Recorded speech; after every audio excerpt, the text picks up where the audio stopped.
নুরুল হক নূরের উপরে হামলার ঘটনাটা আমরা চীন থেকে শুনতে পাই। জাতীয় নাগরিক পার্টি এই হামলার প্রতিবাদ জানিয়েছে।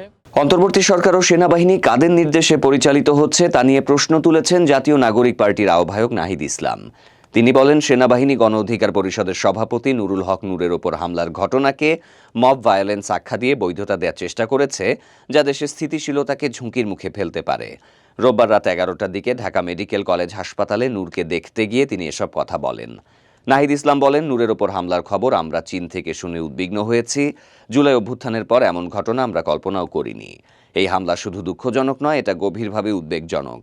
অন্তর্বর্তী সরকারের অধীনে সেনা ও আইন শৃঙ্খলা বাহিনীর দ্বারা ফ্যাসিবাদ বিরোধী নেতার ওপর এমন হামলা কোনোভাবেই গ্রহণযোগ্য নয়।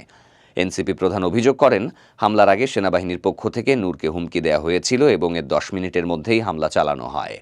তিনি বলেন, সেনাবাহিনী যদি একটি রাজনৈতিক দলকে বাঁচাতে গিয়ে ফ্যাসিবাদ বিরোধী নেতাকে আক্রমণ করে, তাহলে সেটি কখনোই মেনে নেওয়া হবে না।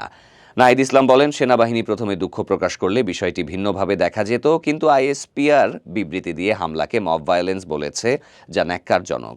তিনি দ্রুত বিবৃতি প্রত্যাহার করে ক্ষমা চাওয়া এবং ভবিষ্যতে এমন ঘটনা না ঘটার নিশ্চয়তা দেওয়ার জন্য সেনাবাহিনীর প্রতি আহ্বান জানান। জাতীয় পার্টি প্রসঙ্গে নাহিদ ইসলাম বলেন, দলটি শুধু গত 16 বছর ধরে দালালি করেনি, তারা 90-এর পরাজিত শক্তি।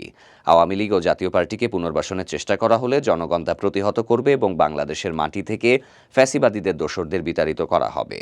এ সময় এনসিপির মুখ্য সংগঠক সার্জিস আলম বলেন, নূরের ওপর হামলা অভ্যুত্থান পরবর্তী বাংলাদেশের জন্য একটি অশনি সংকেত। জনগণের ত্যাগের মাধ্যমে যে ফ্যাসিস্ট শাসন উৎখাত হয়েছে, তার বিরুদ্ধে নতুন করে ষড়যন্ত্র হচ্ছে। আমরা এই ষড়যন্ত্র কোনোভাবেই মেনে নেব না। এ সময় এনসিপি সিনিয়র যুগ্ম আহ্বায়ক আরিফুল ইসলাম আদিব, যুগ্ম সদস্য সচিব মশিউর রহমান, জয়নাল আবেদিন শিশির, সংগঠক নাহিদ উদ্দিন তারেক সহ অন্যরা উপস্থিত ছিলেন।